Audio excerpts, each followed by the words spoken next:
Kelly McGillis Always into trouble, getting others into trouble. has to choose between the father of her child You tell me who the other one is.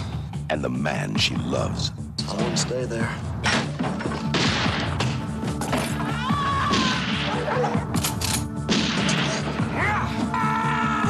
Kurt Russell, Kelly McGillis, Winter People.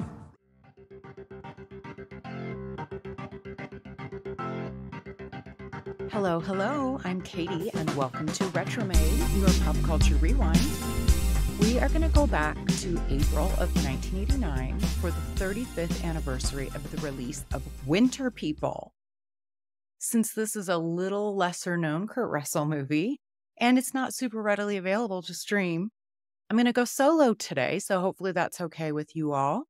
But I do want to sincerely thank you all for listening, going along this journey so far with me. Before we get into the time capsule, just remember, you can keep in touch with me also by sending an email to retromadepodcast@gmail.com. I'm going to read a listener email here in a little bit so you can be like Zoe. Oh, also the Facebook page. There's other nostalgia. Keep up with what's going on over there. And as always, I do really appreciate ratings and reviews if you can spare a couple of minutes.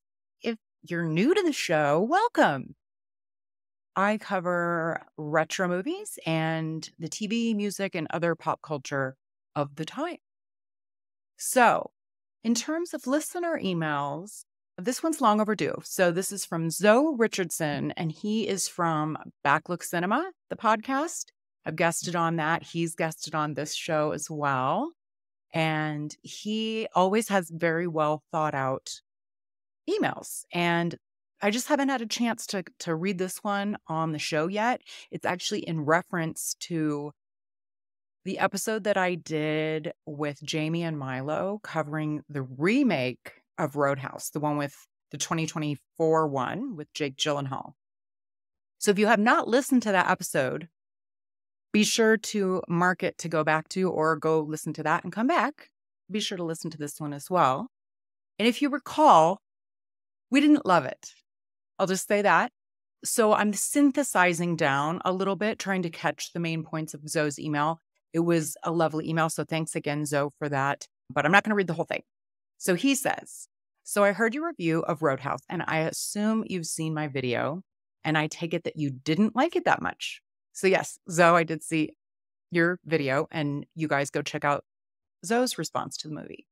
He continues, he says, honestly, I'm a little surprised and not surprised at all. I'm sure that you know my feelings about it. I thought that it was pretty good. I was immensely entertained in spite of some of its flaws. I think that some of the things that you guys hated about the film were the things that I loved about it. Now, I'm not going to try and convince you as to why you should like it. Rather, here we have an opportunity as to why we see the film differently. So he goes on to talk about remakes in general, the fact that me and my guests we didn't want this movie. Therefore, he didn't think that we were as open-minded as maybe we could have been, which is fair. I will just reiterate that I am a big fan of Jake Gyllenhaal, and I tried, or at least I told myself that I was going to be open-minded because of that. I thought if it could be good, it could be good because of Jake. Let's see. He just thinks that maybe we missed some things that he really enjoyed, like not realizing certain things. And I don't know if maybe some of us did and some of us didn't. I just think we didn't. I don't know if it's that we missed those things. I think it's that we caught them, but we still didn't like it, or that it just felt very disjointed. So then there's a point at which some of the flaws in the remake that we attributed as its flaws, elements of the remake that were in the original. Like he says, you noted that this town was full of bad guys. Yeah, so is the remake. Like Dalton seemed invincible, but he was kind of invincible in the original. And this is a trope in action movies. A friend of mine would call it an invincible white man trope. Admittedly, they really went past the limit with Dalton's invincibility in the remake, but it wasn't enough to derail my enjoyment. Speaking of enjoyment, I mentioned that there were things that I loved that you hated. I loved the fight scenes. I didn't even know that some of it was CGI. I totally bought into the scenes. I guess in this case, your mileage will vary. Some people were able to discern CGI and others couldn't. I never stopped to think about it. Now, this I'm begging for you guys to write in. That was my biggest beef. I'll just say that was my biggest beef with the movie. There was no stakes in it for me because it was basically a Marvel movie. Like, it was a cartoon. It didn't seem real. And that was one of the things that we loved about the original. It had excellent real fight sequences. So I'll just reiterate that I hated the CGI fight. It took me completely out of it. But I realized that I'm not the only opinion that matters. So I'd love to hear anyone else's thoughts on this also. So Zoe goes on with a few other examples, about Dalton's character being a little bit different. And so in the context of, in the original, Dalton rips out the throat of a guy. In the remake, this is what Zoe says. In the remake, they contextualized this element, the act of killing someone, and wrapped the whole movie around it. Instead of a random stranger, it was Dalton's friend. Instead of a purposeful act, it was done by accident. This is a man suffering with PTSD and is struggling to cope with it. He doesn't know how to get close to people again, and so we don't get the sex scene and we don't get the rom-com ending, both elements that we brought up. Zoe says, by the end of the movie, he's still struggling, but perhaps handling it better. There was something about him getting on the bus at the end that I really liked. This aspect of the character, that is, his struggles with his guilt and anguish, felt more real and accessible to me than a guy with a degree in philosophy who chooses to work as a bouncer. Good point, Zoe. Good point. But it was the 80s. That's what it was about. Okay, Zoe says, don't get me wrong. This Roadhouse remake had a lot of problems.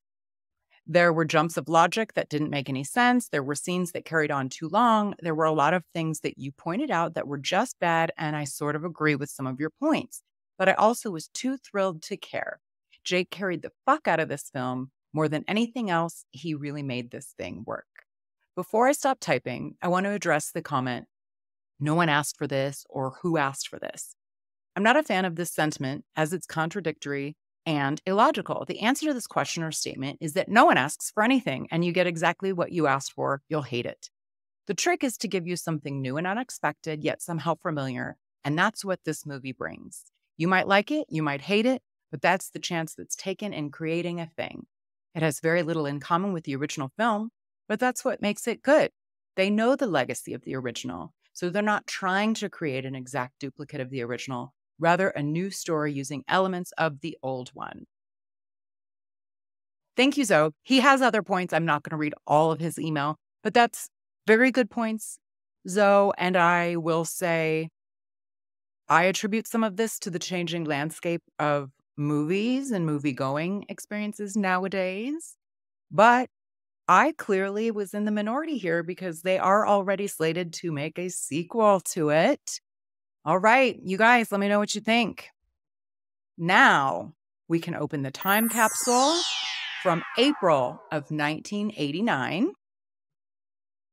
So this is Nielsen ratings from 88 to 89. I feel like we've covered a lot of these before, but just to refresh your memory, we have The Cosby Show, Roseanne, which was its premiere season. Now on this, I actually was considering expanding on Roseanne since it was its premiere season, but I really don't want to rush that discussion because there's a lot there. So I'm going to save it for another upcoming episode. So if you like Roseanne, keep listening, keep watching. Also, big top-rated shows that season was A Different World, Cheers, The Golden Girls, of course, Who's the Boss, Murder, She Wrote, Empty Nest, and Anything But Love. And yes, that does sound familiar. I think we've covered Anything But Love before because I recall not remembering it and looking it up. Let's see. It stars Richard Lewis and Marty Gold and Jamie Lee Curtis as coworkers at a Chicago magazine. It had 56 episodes, apparently. That's kind of shocking. 4 seasons. Wow. Don't remember it at all. Does anyone? So the shows that weren't necessarily in the top, but premiered, which would make them all 35 years old now. Good Morning, Miss Bliss. You guys, please tell me you remember this. It actually was, it was only a single season because So Miss Bliss is Haley Mills, and it's the Saved by the Bell kids, but like in junior high school. And then when they got into high school, they swapped some characters. But it was on the Disney Channel originally, also kind of known to be the junior high years of Saved by the Bell. We also have Just the 10 of Us premiering this season. I'm going to have to expand on that in a future season as well because I adore that show. Coach Lubbock from Growing Pains was spun off into his own TV show, and that was Just the 10 of Us.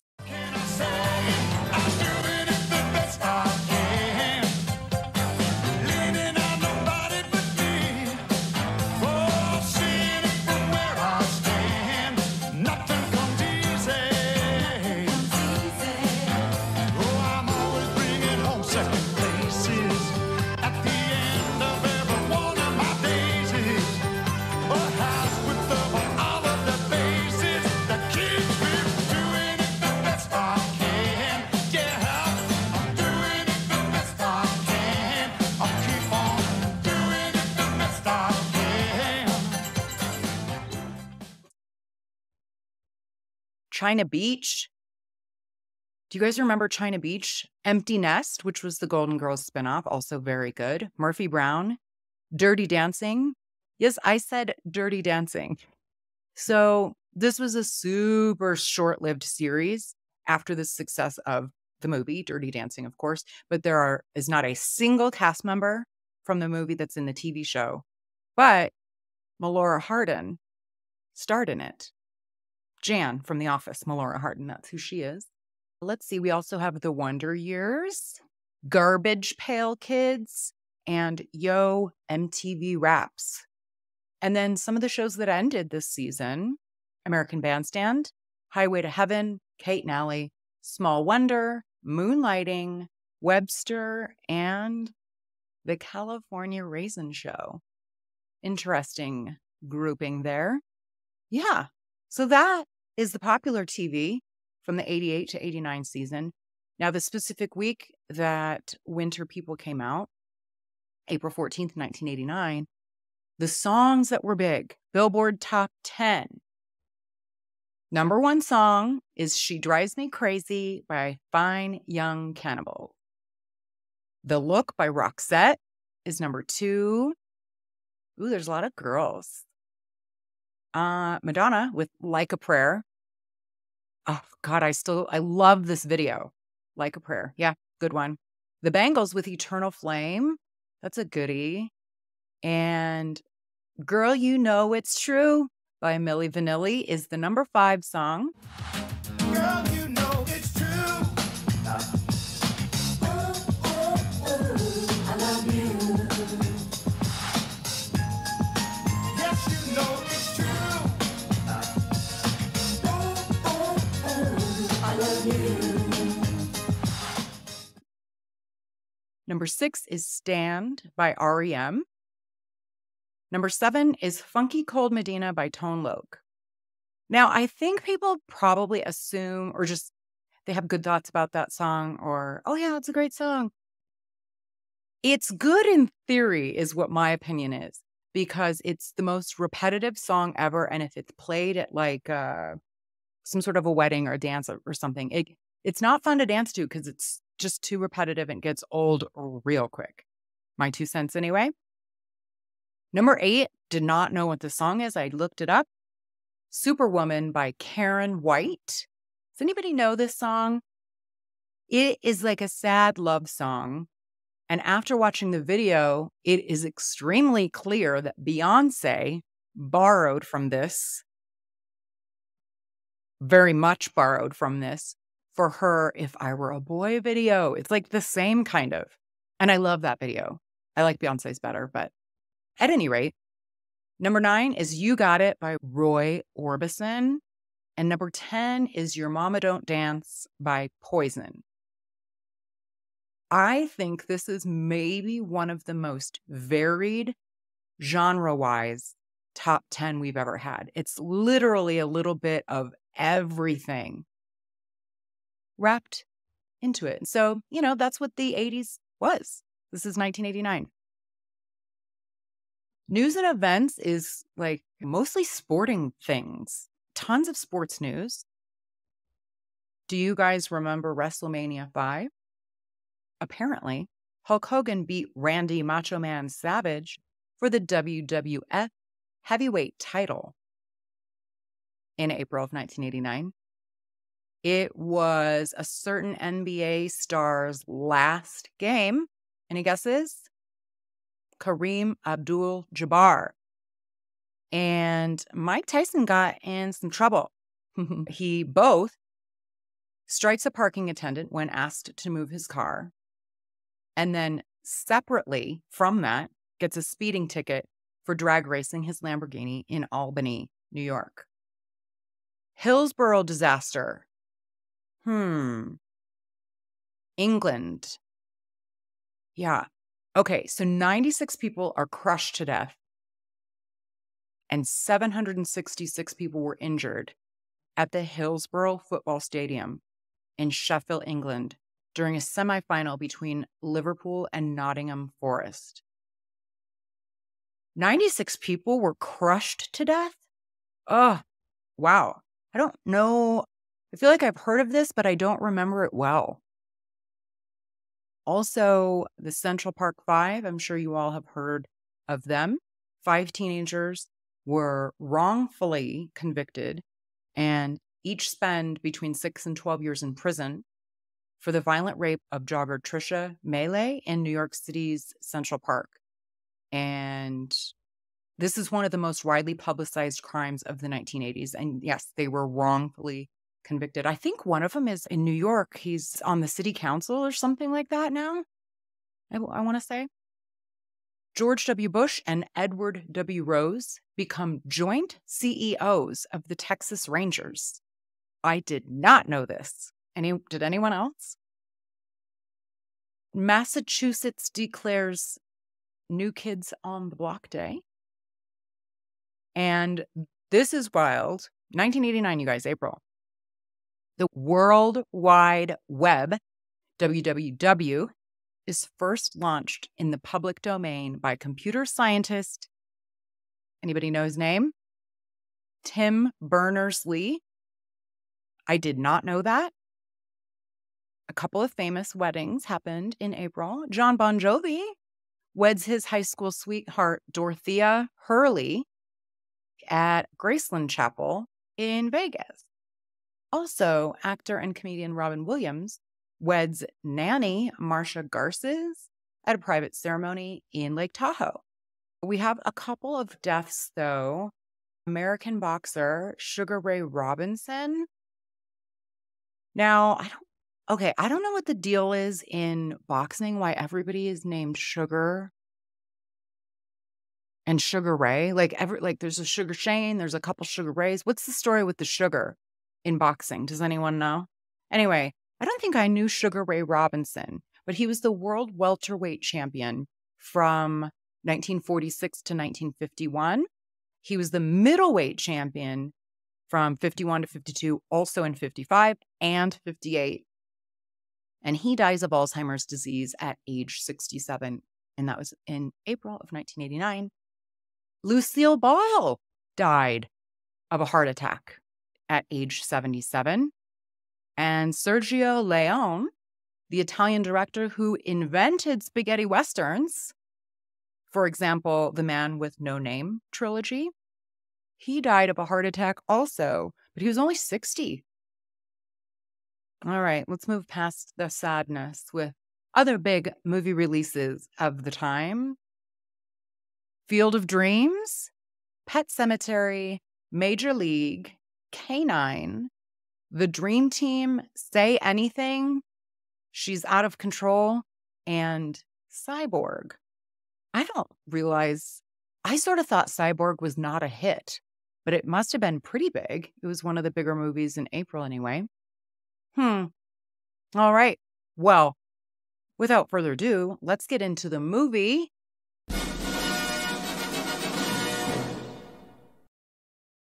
Winter People, released April 14th, 1989. It was PG, and so it has a 6.2 out of 10 on IMDb, which is actually kind of high, I think, considering it did not do well with critics. And I just feel like no one talks about this. I don't really know anyone who's seen this movie. So you guys will have to let me know. The director is well known. We actually just talked about him because he directed Uncommon Valor with our other everyman, Patrick Swayze. He also directed First Blood and Weekend at Bernie's. Ted Kotcheff. Interesting. So this was based on a book by John Ellie, or Ehle. Not entirely sure how to pronounce that. Apologies. It was a novel written in 1982 that this film was based on. And the other writer was Carol Sobieski, and she is known for tons of TV movies. Also, a couple of fantastic movies, Fried Green Tomatoes and Annie from 1982. I'm going to have to find a way to cover that because I love that movie. Anyone else? Okay, so our everyman, Kurt Russell, stars in this. He plays Wayland Jackson. So he is a young widower who moves with his daughter into a North Carolina mountain town in 1934. So this is the Depression. He quickly takes up with a young woman played by Kelly McGillis. She plays Holly Wright. You guys know her from Top Gun, but she was also in Witness and The Accused. So they're the couple in this movie. So he quickly takes up with her, and she has an illegitimate baby, which was like an enormous deal at the time. So first, he must prove himself to her father and her 3 brothers. He does so first by joining them on a bear hunt and then by designing a clock tower for the small community. Trouble comes when it is revealed that the baby's father is the demented son of a mean clan across the river, and they want revenge for his death. There's a lot of people in this because, so this is like a dueling families story a little bit. It's sort of the backdrop in like Appalachia during the Depression, right? So that's kind of the stage that we're in. And each clan has several brothers. So it kind of gets confusing, I think. Lloyd Bridges is also in this. He plays Colley's father, William Wright. So we have the Wrights, which is Colley's clan. Colley, yes, Colley is spelled like the dog, Colley. I've never heard that before, but I like it. There's actually to that point, the names in this are wild. Okay, so we have Wayland, Colley, William is normal, but so Lloyd Bridges plays William, and we talked about him in The North. I actually, because I did that solo as well, talked about him in the North and South episode because he played Jefferson Davis. And I don't know if I knew he was like Hollywood royalty, but when I looked him up, his credits go back to the 1930s. I don't think I realized that. So Lloyd Bridges. And then Drury Campbell, he is the patriarch of the Campbell clan. They're like across the river. Drury, Drury. He is played by Mitchell Ryan. And we talked about him in Uncommon Valor as well, because he played Chief Tom Riordan. He is a familiar face and he's in a ton of things.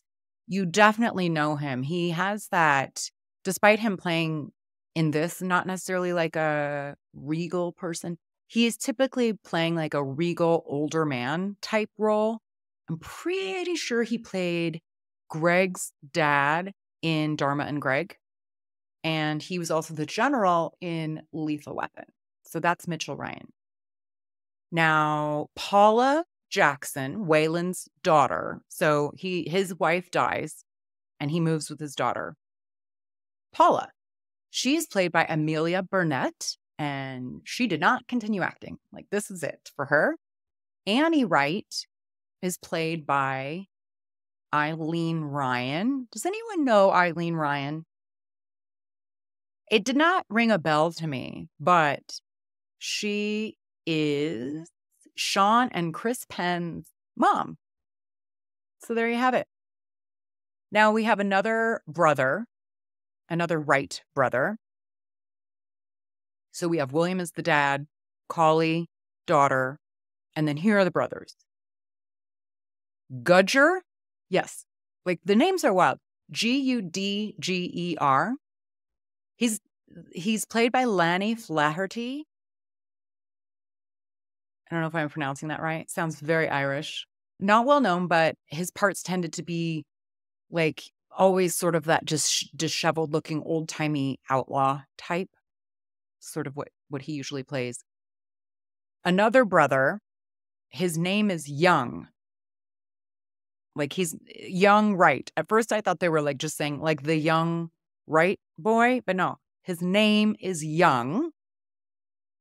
And he's played by Don Michael Paul, who played Craig Bodie on Models Inc., if anybody remembers that show from the 90s. And he also directs a lot of small budget straight to video movies, or straight to streaming, I guess now. And then Milton Wright, yet another brother, is played by David Dwyer. And this is actually his first movie credit. But he also played the sheriff in The Highwayman and a prison guard in The Firm. And recently, if anybody has seen the movie Hillbilly Elegy, he plays Uncle Arch or Uncle Archie. That's who David Dwyer is. Now, the Campbells. Now, here are the three Campbell brothers, the other clan. See, I don't know why there's so many brothers. It's hard to keep everyone straight. So Cole Campbell is, spoiler alert, he's the baby's father. The illegitimate baby's father from the clan across the river. So like very risque. Cole Campbell is played by Jeffrey Meek, and he is a little bit familiar. He had a really long run on As the World Turns as Craig Montgomery. That's who he played. He also played Remo Williams in the TV movie Remo Williams, The Prophecy. And he was also in the Mortal Kombat Conquest TV series. Did not watch that, but if anyone did, he will be familiar. Now we have Skeet in addition. So Cole and Skeet. Skeet is played by Bill Gribble, who's not well known. And then the third brother is Harmon. So we have Drury as the father, Cole, Skeet, and Harmon Campbell. Harmon is played by Wallace Merck, and he is not well known, but since we brought up that one of the writers, Carol Sobieski, is known for writing Fried Green Tomatoes, Wallace Merck is also in that movie in a bit role. He plays a KKK guy. So isn't that lovely? All right, so that's our cast of characters. It seems like a lot, and I guess I got a kick out of the names more so than their characters because they didn't really do a whole lot. The music, I wasn't familiar with the name. John Scott, it's good music, and it's very fitting for this setting. And he is an English composer and music conductor who's collaborated with a ton of well-known directors, including Mark Damon, Richard Donner, Charlton Heston, Mike Hodges, Hugh Hudson, Norman Jewison, Irvin Kershner, and Roger Spottiswoode. We talked about him too in, what did he do? The Best of Times, I think. Now, I could not find what the budget for this movie was. AI tells me it was $500,000. Really low, right? I don't know if that's accurate or not, but it would track based on the box office. It only made $2 million. So there's that. Not available to stream, as I said, so it's kind of annoying to cover. Thus, I'm doing it solo again. Okay. There is a whole situation around Wayland, played by Kurt. He comes to town. He's a clockmaker. So everyone's commenting on, like, he doesn't have calloused hands. He has nice hands, and that they think that, for this area, a little odd. So he is talking with Collie's father and brothers about the idea of building a clock tower in the town center. while this conversation is happening, Collie makes a suggestion about it, but she quickly apologizes. And at first I was like, what? What? Did I miss something? But then, no, gasp. She apologized because women certainly should not have nor express ideas, silly rabbit. One of them, though, is super jazzed about the idea. And he's like, oh, and it can have a bear coming out of it. Like, I don't know if that was a big thing back then. They have, like, instead of a cuckoo clock, this is like a big town square clock tower, but a bear kind of comes out of it and rings the bell. So that's what they're talking about. So they need to go on a bear hunt and kill a bear to put in this tower, apparently. And they try to convince Wayland, Kurt, they try to convince him. He's not into it. He's a clockmaker. And plus his daughter's like, it's not cool to kill animals. So they try to convince him that you got to be a real man and only real men, I don't know, march into an animal's habitat while he's minding his own goddamn business and kill it for no reason. So this is pleasing to his daughter's ears that he's like, no, thanks. I'm not curious about that. Like, I don't need to kill something to feel like a man. And so his daughter's right. It's dumb. And she's a smart kid.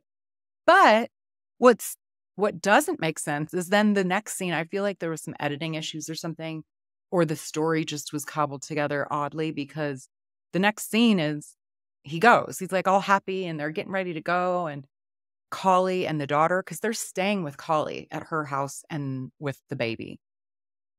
Or like not in the house, but there's like I don't want to say an outhouse, but it's like an outbuilding, like a shed of sorts that they're kind of staying in. So it's, it's on the up and up. But of course they fall in love. But so they're apparently these hunting trips take a very long time because they're all gearing up and getting ready and they're all excited. And so there's a scene where they're putting things in trucks and there's all the hunting dogs are around. One of the brothers' dogs is apparently really mean and he's super proud of that. And then he gets into a fight with the other dogs. And apparently that's hilarious. I don't understand how this is supposed to work. Like, how are they supposed to do their quote unquote hunting job? Anyway, not for me. I don't like those kind of things. It's not funny, but I get it. It's a movie. I get, but it's like, are we supposed to like these people? Because I don't. They're laughing at the dog being mean and fighting the other dogs. They're making fun of their sister to the man who's courting her. And they're making fun of her to him, like basically calling her a huge slut because she has a bastard baby. I don't know. It was weird. I was not endeared to these brothers.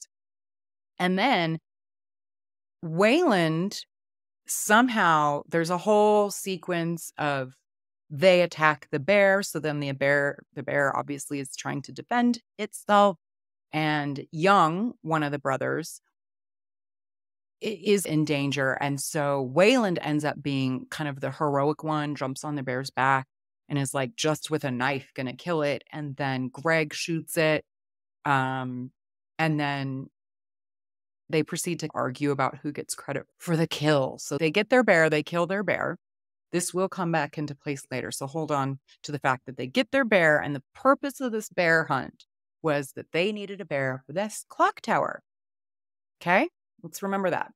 There's additional, I thought, extremely heavy-handed foreshadowing, like several times. Kurt/Wayland is being warned, about, you better stay away from Collie. There's a lot of that. So we see it coming from a bazillion miles away, what's going to happen.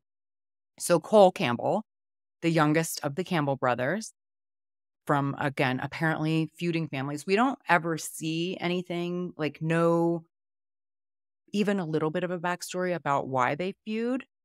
It's just they're a feuding family from across the river. And so that's why they can't be together. So Cole is the baby's father. And the reason that he's not a part of the baby's life or that they couldn't get married is because of this feuding family situation, apparently. It was, again, I found this a little bit off because not sure how to describe it, but something just felt really off, either about the writing or the editing. Now, I've not read the book, so I don't know if it is a better portrayal. But the whole Cole and Collie thing, I don't know. It was weird because so Cole, apparently the reason that they even know each other is because Cole was friends with Young, right?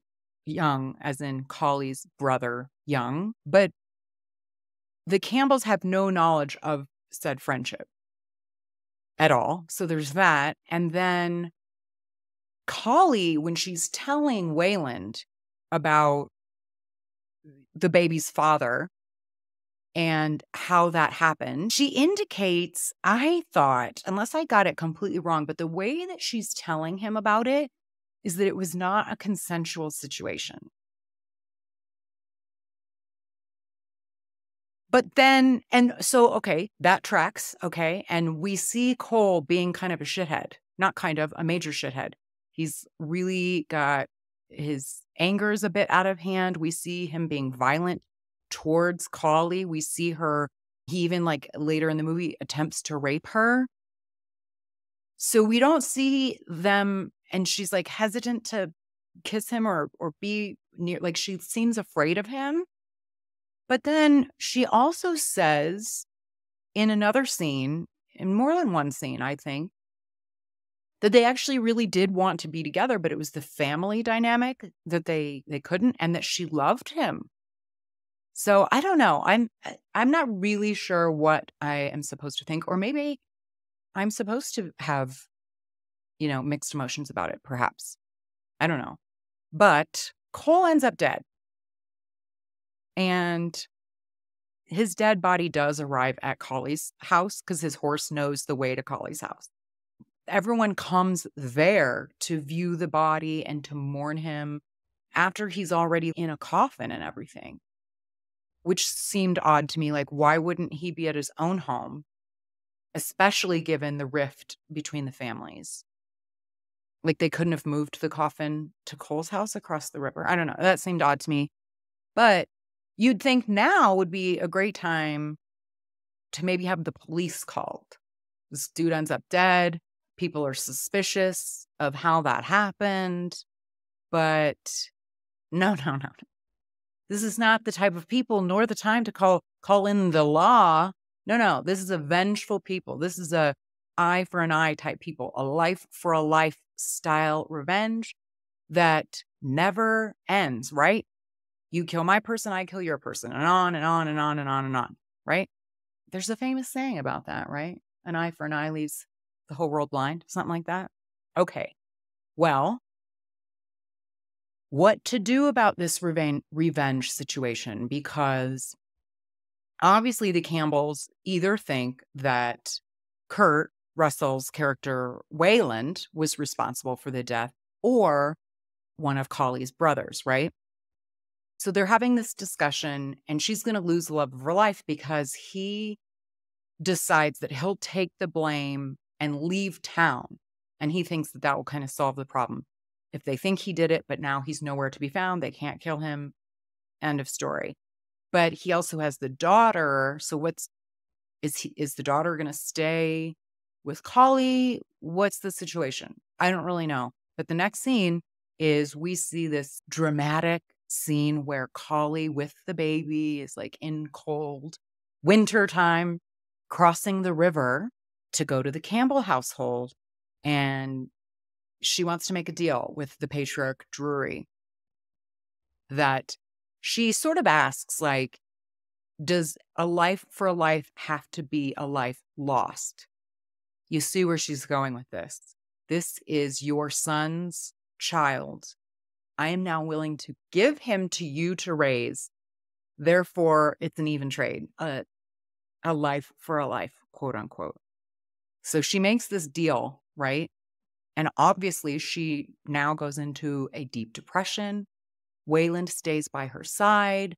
I'm not sure how long this lasts, but time passes. He makes her a musical clock.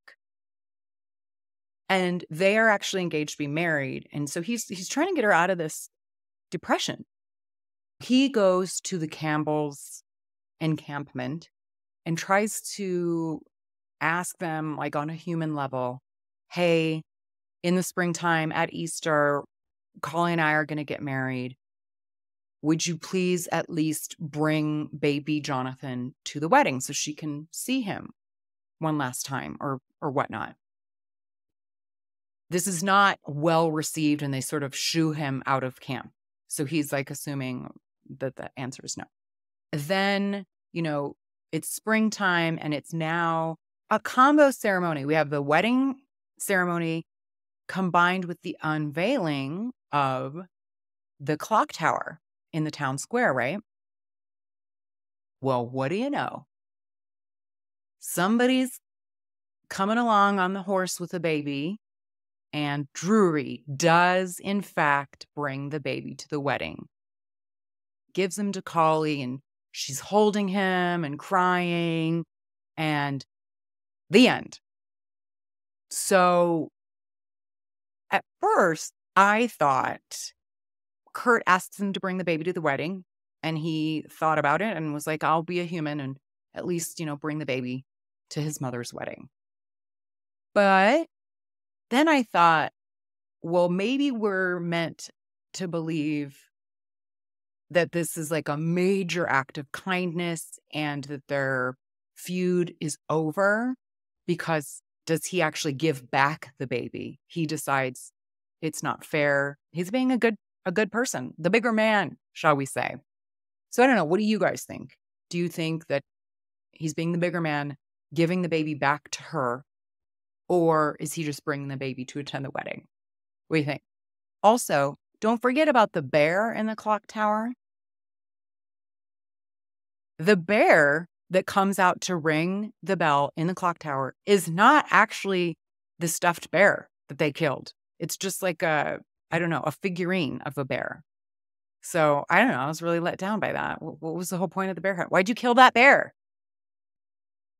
Okay, there's really not very much trivia about Winter People, you guys. Again, I had never even heard of this movie, to be honest with you, until I started doing the season of The Ultimate Everyman on Kurt and Patrick. So I really do want to hear from you guys on socials or email or what have you. If you've seen this or have you read the book, please let me know. The only trivia I could find is that this is actually the first film produced by Castle Rock Entertainment, and that this movie was filmed on the Tow River in Spear, which is Avery County, North Carolina.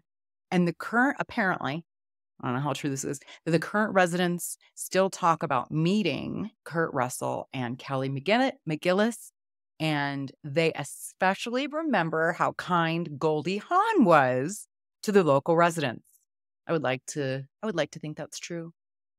All right, you guys, while I really am intrigued by old-timey Appalachian stories, I definitely don't want to live in its Depression era, so I'm happy to return to present-day reality. Until next time, be kind, rewind,